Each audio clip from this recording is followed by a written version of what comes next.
Ladies and gentlemen, the Vice President of the United States, Joe Biden.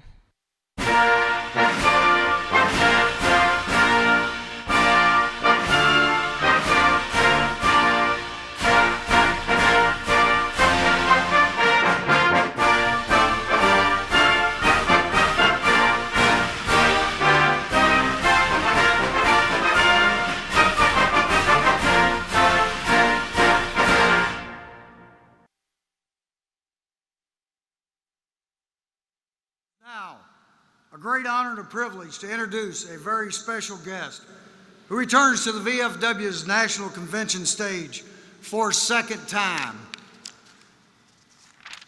From the state of Delaware, 1973 to 2009, where he would chair the Senate Judiciary Committee. Let's hear it, Delaware. And then to the Senate Foreign Relations Committee. He was well known to be tough on crime and even tougher on domestic violence. He considers his Violence Against Women Act as the most significant piece of legislation he has crafted in his 36 years in office. Today, his position enables him and his wife, Dr. Jill Biden,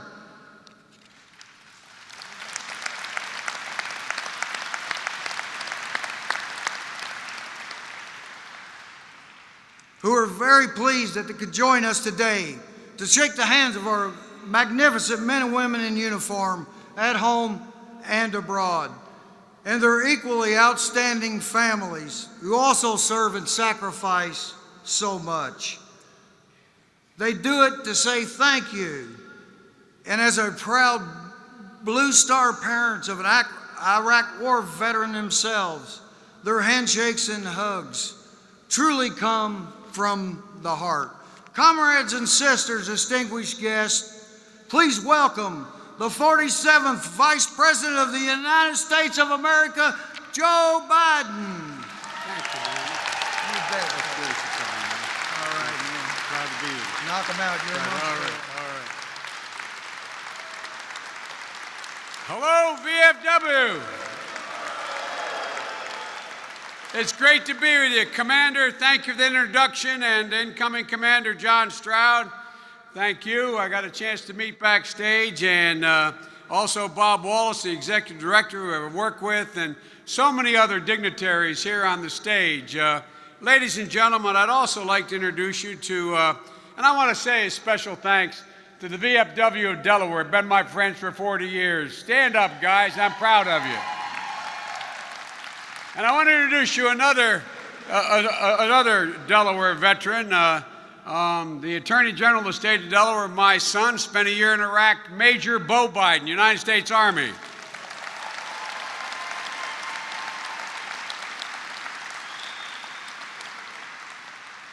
He is so Delaware. I said, Bo, come with me. He said, Dad, look, I should be home in Delaware. I said, Delaware's there. That's the reason he came. So anyway, thanks, Bo, for coming. And also, I wanted to introduce you, excuse me, for, as we used to say in the Senate, a point of personal privilege, my grandson, Hunter Biden. Stand up, Hunter. And Hunter came, not last year, the year before last, had the great honor of being the commencement speaker at West Point. And as we left, he looked at me and he got a hat. When I throw the hats up, we're riding back, heading to Air Force, and I said, Pop, I'm going to go to West Point. So I don't know, man. I think it's in his blood. Ladies and gentlemen, it's a great honor to be with you today. And it's an honor to be back with so many friends, all of you veterans of foreign war.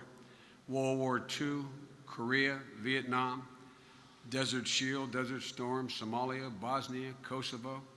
So many of you served as Bo did in Iraq and others in Afghanistan, and many of you in both. You're all part of a fabric stitched together generation after generation of women and men who've risked their lives and shed their blood for this nation.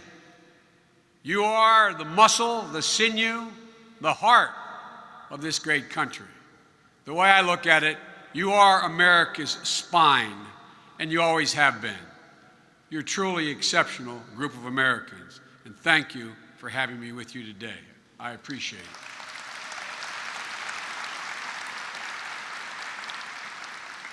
Ladies and gentlemen, before I board Air Force Two and head back to Washington, the President will be awarding the Medal of Honor to Sergeant Ryan Pitts.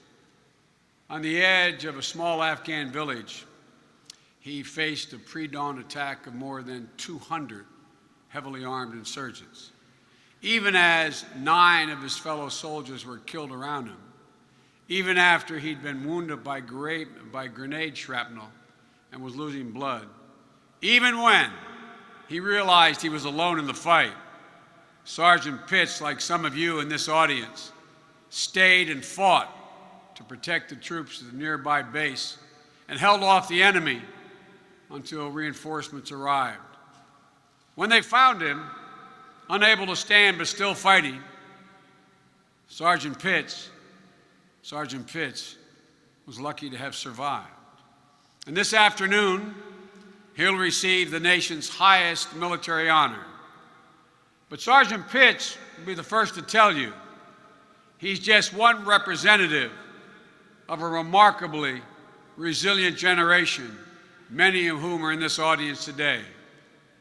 Just since 9/11, 3.5 million women and men joined the military with near certainty that they would be deployed to a war zone.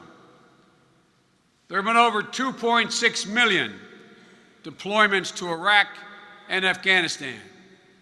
Some of you have been deployed multiple times to both places.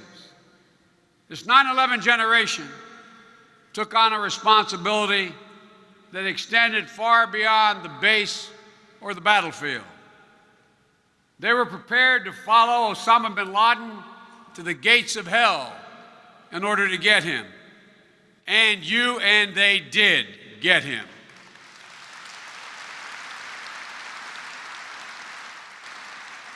Never before has America asked so much over such a sustained period of an all-volunteer force. And like so many generations before them, this generation of 9/11 has paid an incredible price. I keep a card in my pocket every morning. My staff contacts the Defense Department about 5 a.m. And they put on my card my daily schedule in a little box, daily U.S. troop update. And it's a specific update to the exact number, not general, the exact number of women and men wounded or killed in the service of our country in Afghanistan and Iraq. Because for every one of these warriors, there's an entire family, extended family, back in America that has bled or is bleeding. Today, 6,688 fallen angels, 51,931 wounded, and 32,000, as we speak, still in harm's way in Afghanistan. I know them. I know you. I've been with you. I've been in and out of Bosnia, Herzegovina, and Kosovo, Afghanistan, and Iraq over 40 times. I've been from Kabul to Kandahar, in FOBs in the mountains high above the Kunar Valley. And I've seen how incredible this generation is. And when I go, the only regret I have is the American people, although supportive, I wish they could see. I wish they could see up close and personal the incredible capability, devotion, and courage of these young women and men, and some not so young. I was in Iraq not too long ago. I guess it's a couple years now, almost. And I was in one of those god-awful palaces that Saddam had built, gaudy marble palaces that we used one for a mess hall. And what I did, ended up standing on a chair answering questions from a couple hundred soldiers, sailors, Marines. And I said, all you young people, and one guy from the way back yelled, "Hey, Joe, 54 years old, second tour." They're not all young, but they're all the same. They're made of the stuff that all of you are made of. And because of the training and commitment of the generation of warriors who went before this 9/11 generation, they're the best trained, most capable group of warriors the world has ever known. So I'm here first and foremost to tell you how much I admire you all, how grateful we are for all that you've done, this generation and every generation, what you have done for this country, and as evidence today, what you continue to do after you leave the military.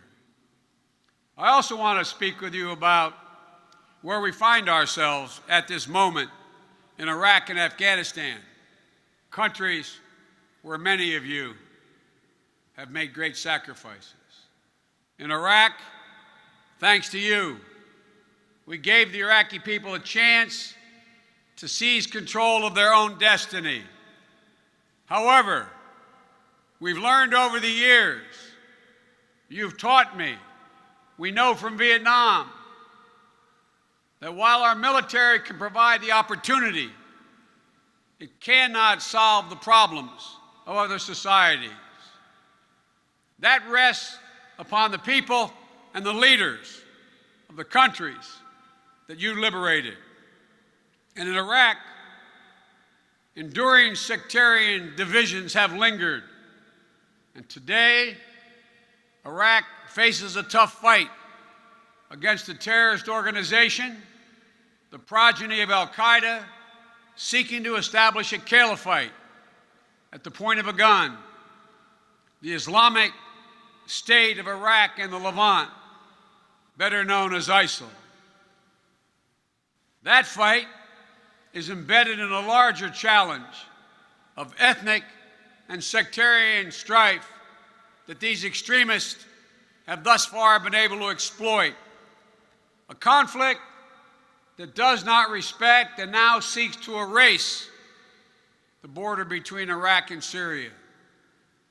Iraq today is confronting a mix of violent extremism, sectarianism, legitimate grievances, plus peaceful competition for political power in the wake of an election that brought millions of Iraqis to the polls. Our strategy has been to deal with each one of these. First, we have and we continue to provide weaponry, advice, military expertise, and coordination to help Iraqi security forces defend their country. Second, we have been intensely involved in supporting an Iraqi political process because forming a new government that unites the different communities is the only way to hold Iraq together.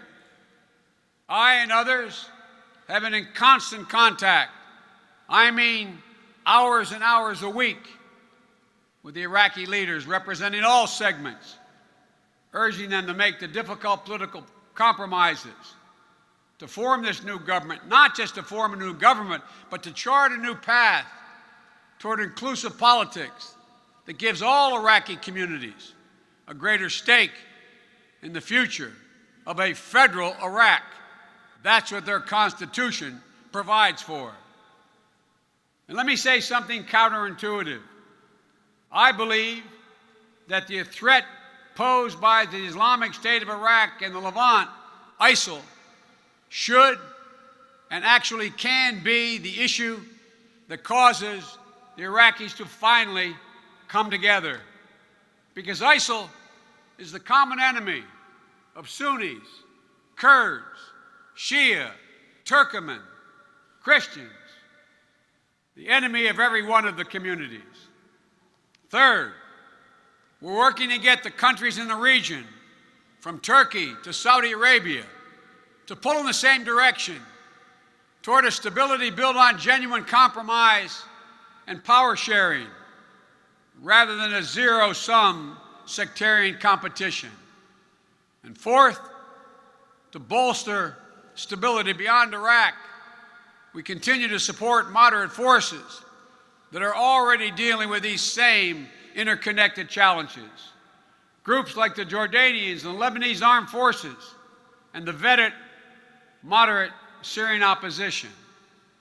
And fifth and finally, our intelligence and law enforcement agencies are intensely focused on a threat posed by foreign fighters, many coming from Europe in this region, because each of these fighters coming from Europe has a universal passport from Europe that allows them to get on a plane if undetected and come to America. So folks, thanks to you, Iraq still has a chance at a future defined by peaceful politics under a constitutional system that envisions more local control under a federal system, as some have spoken to before. But we cannot want peace more than the Iraqi people do. But thanks to you, they still have a challenge. They still have a challenge, but a real opportunity. The same can be said in Afghanistan, where 32,000 American warriors are still on the ground, where America's longest war in history is coming to an end, and Afghans are being told and it's made clear it's for Afghans are rightly beginning to take the lead. The Taliban's decision to harbor those who attacked us on 9/11 compelled us to use military power. Now, we've been in Afghanistan almost 13 years. Longer, I dare say, than most any American predicted. And thanks to you and the bravery of our warriors, we've struck devastating blows against al-Qaeda in the Fatah, al-Qaeda in the region, and prevented Afghanistan from re-emerging as a launching pad for attacks against our homeland. We've also helped the people of Afghanistan. We've helped those people in the difficult work of building effective institutions capable of security forces and capable of a brighter future for their children. At the beginning of next year, and no one should make any mistake about this, assuming when they get their new government they sign a bilateral security agreement. Without that, we will not stay because we cannot protect our troops. But assuming they sign a bilateral security agreement, we will have no more than 9,800 troops in Afghanistan, and our mission will be different. They will be there to support Afghan troops with training and equipment. They will support counterterrorism operations against remnants of al-Qaeda, and will continue to partner with the Afghan government and people. But we will no longer be patrolling villages as many of you did, mountainsides or cities as many of you did. That will be the sovereign responsibility of the Iraqi National Security Forces.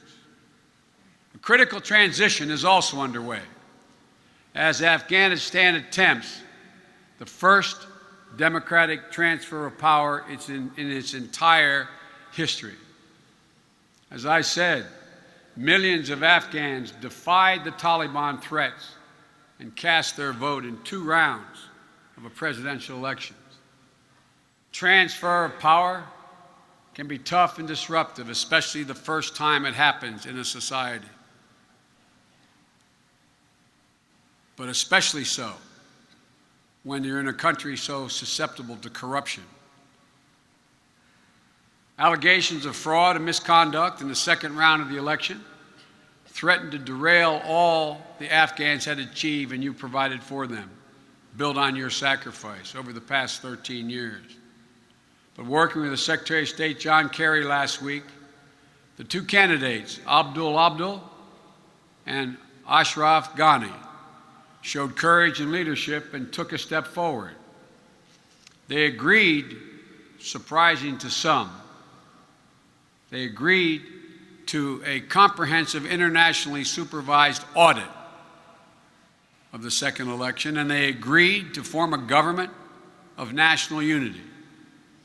In a country that has known little else but conflict in the past 13 years and before, they chose peace. There is much work to do in the coming weeks as the audit continues to ensure that both sides honor this deal. But the sacrifices of our sons and daughters that created the hope for a future generation of Afghans should not be squandered by them. Going forward, the United States will help, but it will be up to the Afghans to chart and forge their own future. Because America's troops in Afghanistan are coming home. And as they do, they deserve the best from our government. All of you do. All of our veterans do. And we're determined that you get it. I know that tomorrow, Acting Secretary of Veterans Affairs Sloan Gibson is going to speak in depth about the difficult state of the VA and about the work underway to set things right. Let me say parenthetically, I want to thank the VFW and every other organization, every other veterans organization, for weighing in and insisting there be no compromise. Know this, we will not rest until it gets fixed. And all vets, including the 80,000 vets of my generation who were finally covered recently, till all vets get the care they were promised. Because as a government, I know you've heard me say this many times, and my friends in Delaware heard me say for the last 40 years. Your government has many obligations to the poor, the disadvantaged, the elderly, the children, but it has only one sacred obligation. Only one truly sacred obligation. It's above all others. And that's to care for and equip those who we send to war and care for them and their families when they come home from war. That's the only sacred obligation we have.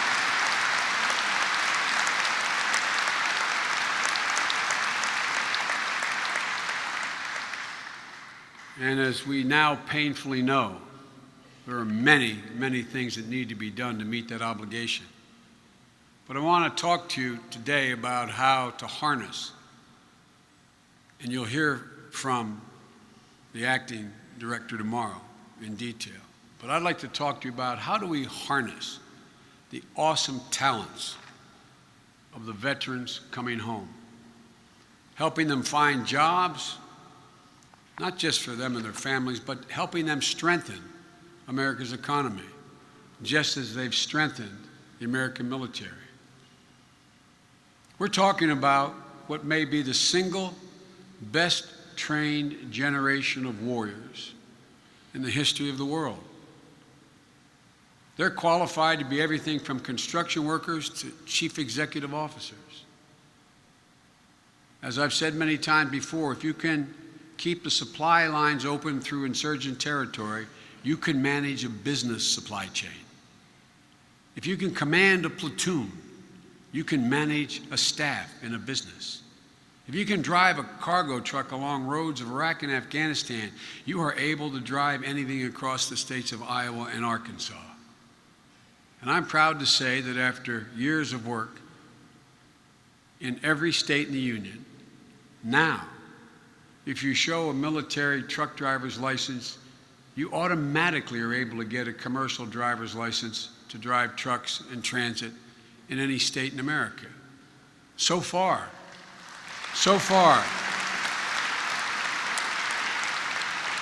6,000 of you have done that, earning a good living and saving time and money. We want the same thing to occur in every single categorization for which you are qualified in the military.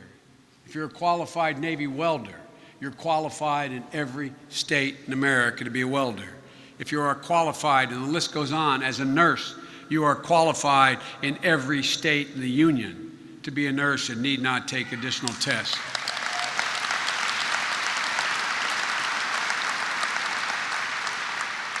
I need not tell the spouses, both husbands and wife spouses, of military personnel transferred, how difficult it is for their making a living in their occupations they serve as they move from state to state. And when it comes to hiring for the federal government, President Obama and I make no apologies for insisting on the veterans' preference. Since 2009, we've had a 30% increase in the share of veterans hired by the executive branch of the federal government. We're leading by example and challenging all businesses to do the same. Today, overall, finally, veterans' unemployment is actually lower than the national average, and the national average is lower at any time since before the Great Recession. That's because of veterans. But too many veterans in too many places are still being denied the dignity of work. My dad used to have an expression. He said, "Joey, a job's about a lot more than a paycheck. It's about your dignity. It's about respect. And if any group of Americans deserves to be afforded dignity, it's those who fought and shed their blood for this country." That's why we're going to target specific communities where veterans' unemployment is the highest, bringing companies and human resource professionals into those communities to connect with veterans, with employers, and jobs. And by the way, nobody views this as a favor. Far from it. I view this as a favor to American businesses. We are doing American business a favor. Our veterans are the best employees a business could ever ask for. The challenge we face is translating their skills and experience in the military to civilian life. In his State of the Union address, President Obama asked me to lead a comprehensive review of job training programs to ensure that we had the best trained workforce for the future, the most highly skilled, sophisticated workforce in the world. And this week, I'll be releasing a report after over 6 months of study and thousands of interviews, that no part of this mission, though, is more important than connecting the talent pool of veterans with what's available. And there aren't many skills in greater demand than those in the high-tech professions, whether it's in healthcare, banking, construction, business. These skills are mission critical. There will be, for example, 1.4 million new technology jobs needed to be filled in the next 5.5 years. That's why we've worked with Cisco and other partners in Silicon Valley in a public-private partnership that will enable thousands of service members to get certified in high-demand, high-tech professions, even before they transition out of the military. If you can run a computer and our most sophisticated weapon systems today, if you can manage billions of dollars worth of equipment, you are clearly intellectually and educationally qualified to take the next step to learn a new language, whether it's Java or whatever it is, to learn the language business needs. We're going to use accelerated training programs. There's a number of them out there now that are specifically designed to meet the needs of employers to help fill jobs here at home. Ask yourself the rhetorical question: why do we have to issue 480 to 500,000 H-1B visas? They are visas to allow people from other countries, which I welcome, but people from other countries to come to the United States to fill high-tech jobs that range from $70,000 a year starting to $168,000 a year in high-tech industries, because we don't have enough qualified people here at home. We're going to increase the number of programs like the one Microsoft has, called Microsoft Vet Boot Camp, where you can learn an IT skill like how to program in new computer language, and then you can get good paying jobs. The range of those jobs starts at $70,000 a year, and we're not talking about going back to school for 2 years, a year. We're talking programs that range from 10 weeks to 16 weeks. And we already have the skilled workforce there waiting to fill those jobs. There are a number of accelerated training programs with hiring outcomes above 85%, with good paying jobs in the ranges I've just spoken of, not minimum wage plus jobs. And we want to find out what are the best of all these programs and make them available to vets directly and first. Toward that end, today I'm announcing a $10 million competition to find the best accelerated learning programs that produce the best employment programs. We're cutting the red tape to make it easy for businesses to get these apprenticeship programs approved for the GI Bill. Not everybody is going to go back and take the GI Bill and go back and get another degree. But many want to continue in the generic line of work they're in, where they can make $70,000, $80,000, $90,000 a year to begin with. But they have to have it paid for. And we want the Congress to change the law to allow for people to use the GI Bill for the jobs that are available and the skills that they have. We've created an online Veterans Employment Center, a single authoritative, easy-to-use government source connecting job seekers to employers. And I'm pleased to announce that the Department of Labor is launching a new, sounds like a bunch of gibberish, but it's called the new Jobs Development Unit, to match national and regional companies looking to hire vets with jobs through job centers and other local efforts to put veterans to work. Right now, there are 100,000 high-tech jobs going unfilled in America, high-tech manufacturing jobs, because someone doesn't know enough about photosynthesis or photovoltaic technology. They can be acquired in a program that is 2 months. Many veterans are looking for these opportunities. I might add, parenthetically, I believe this is true. We were talking about the ranking of universities in America, just to show you about the military.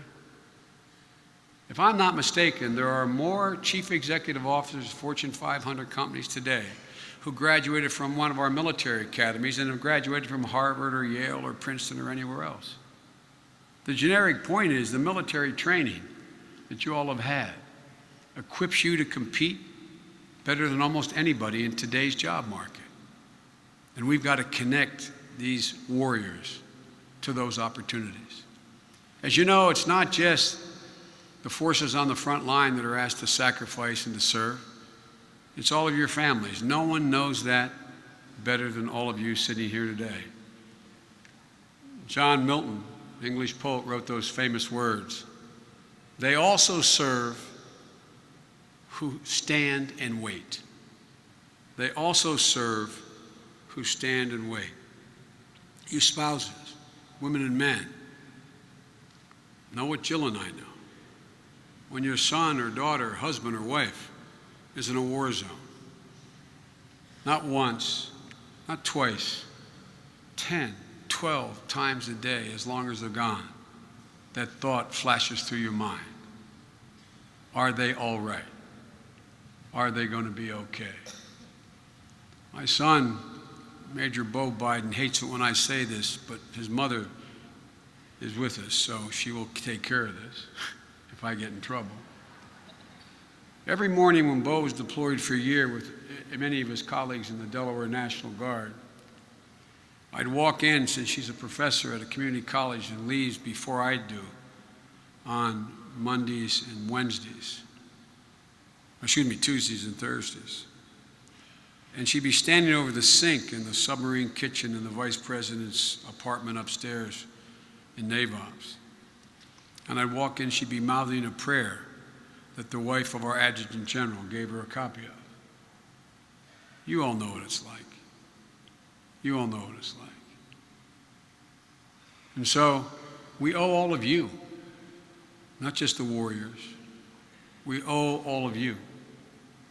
And I'm incredibly proud that Jill has joined together a little over 3 years ago with Michelle, First Lady Michelle Obama, to try to make it clear to the American public, although unlike the Vietnam generation coming home to jeers and sometimes worse, that every American returning from a battlefront over the last 20 years comes home to an embrace.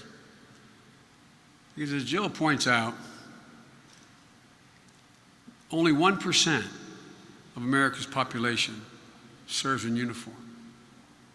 But 99% of all Americans owe that 1%. 99% owe you.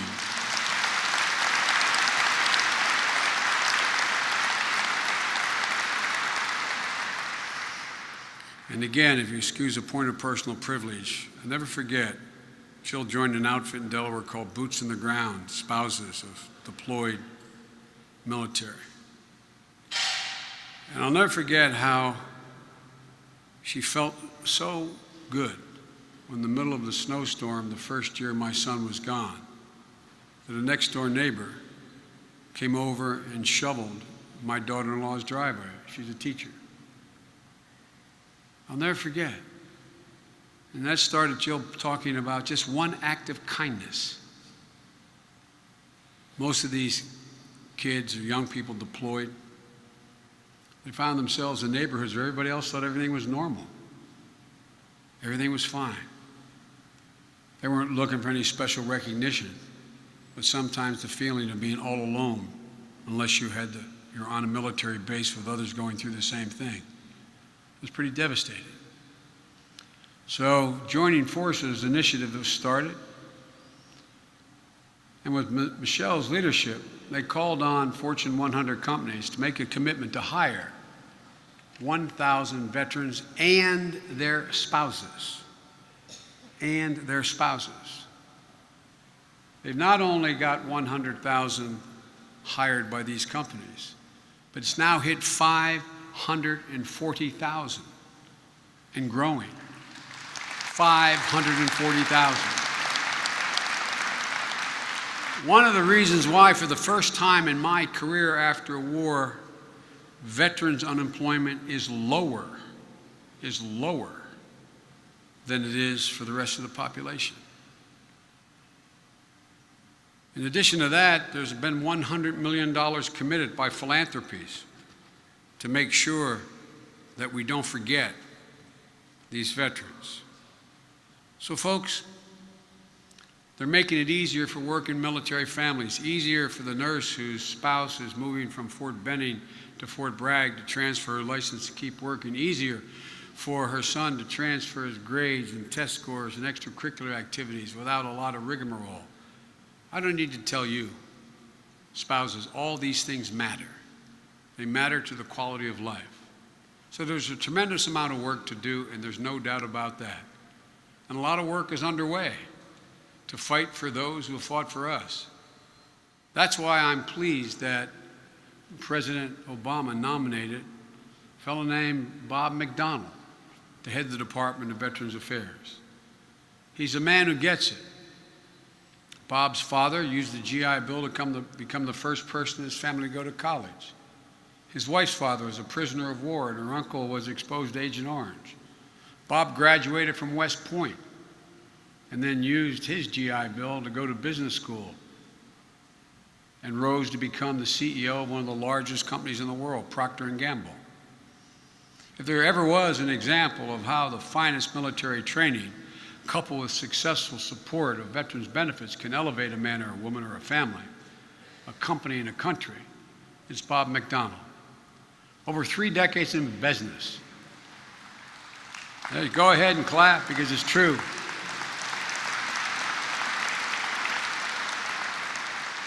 Over 3 decades in business, he's served many years abroad.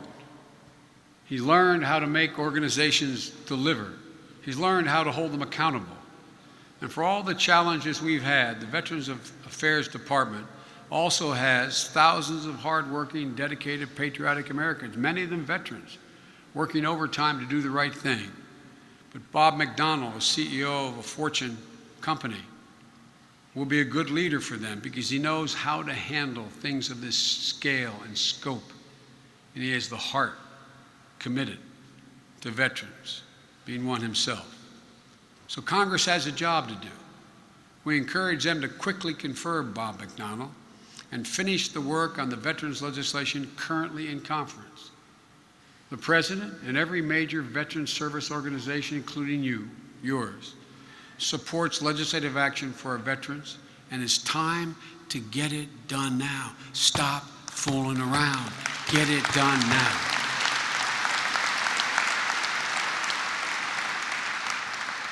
And you all, to state the obvious, deserve nothing less. You're the best, and it's not hyperbole, you're the best of what the country has to offer. You have been in every single generation. As I said at the beginning, the sacrifices those of this most recent generation have made is a lesson learned for the previous generation of Vietnam. That we can do everything in our power militarily to provide a country in chaos the opportunity to put itself together. That's what's left to be done now in Afghanistan and Iraq. Let me close with a story. In one of my many trips to Bosnia and Kosovo before 9/11,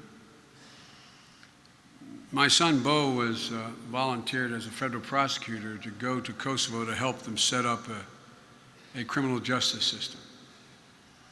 And in one of those multiple trips, I saw him there. And they were building Fort Bonsteel outside of Kosovo. Fort Bonsteel, some of you probably served in. And I was riding around the whole day trying to bring Kosovars and Bosniaks together. And my driver was a Kosovar, a Muslim Kosovo. And as we were riding up, I was going up to Fort Bonsteel, and as we're riding up this literally rutted, muddy road, it was in the winter, the wheels spinning not a lot, but just going through the ruts heading up. There was near 2/3 the way up the mountain, the big hill, there was a pike, red and white pike, that was across the rutted road to stop for identification. And so we stopped. And as we stopped, my driver, who spoke a little bit of English, leaned through the windshield and looked up. He said, "Senator," I was a senator then, "Senator, look, America, America." And I knew what he meant. He meant that the incredible capacity of America. We were literally taking the top of a mountain off. We had all this equipment. In a matter of weeks, we were putting in an airfield. We were putting in living quarters, etc. He said, "America."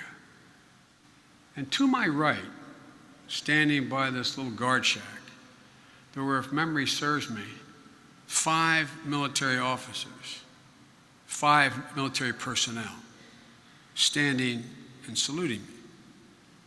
And the first one, if memory serves me correctly, was a Hispanic woman who was a sergeant. The second one was another sergeant, an African American. The third one was a captain, a woman, Caucasian. The fourth one was a colonel who was African American. And then there was, if memory serves me correct, a 1-star who was Caucasian. And I tapped my driver on the shoulder. I mean this sincerely, it's a true story. And I said, no, there's America. Take a look. And until you figure out how to live together, until you figure out that that's why America is great, you will never make it.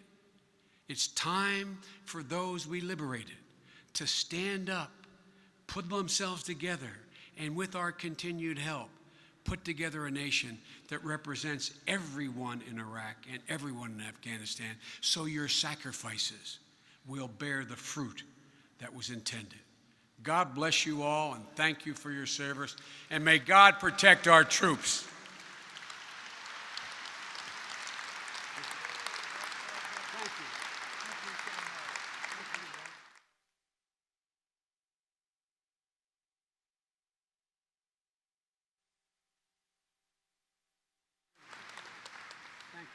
Thanks, you all.